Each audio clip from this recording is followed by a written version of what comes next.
નમસ્કાર, સમય news YouTube ચેનલમાં તમારું સ્વાગત છે. અયોધ્યા પછી હવે બદ્રીનાથ હાર્યું ભાજપ.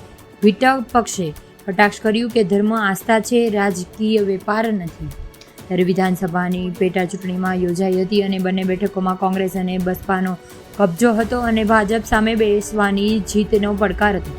ભાજપ તેમાં સફળ થઈ શક્યું ન હતું અને બદ્રીનાથમાં બેઠકમાં કોંગ્રેસના લખપત સિંહે બોટોલાની જીત મેળવી હતી. કોંગ્રેસના લખપત સિંહ ભાજપના રાજેન્દ્ર ભંડારીને 5,000 કરતાં વધુ મતથી હરાવ્યો હતો.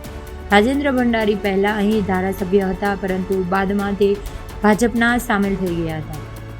ત્યારે કોંગ્રેસ પ્રવક્તા સુપ્રીમ જીનેશે બદ્રીનાથને ભાજપની હાર બાદ કટાક્ષ કર્યો અને કહ્યું કે ધર્મ આસ્થા છે, રાજકીય વેપાર નથી. અયોધ્યાને લઈને બદ્રીનાથ પ્રભુને આ જ મેસેજ છે.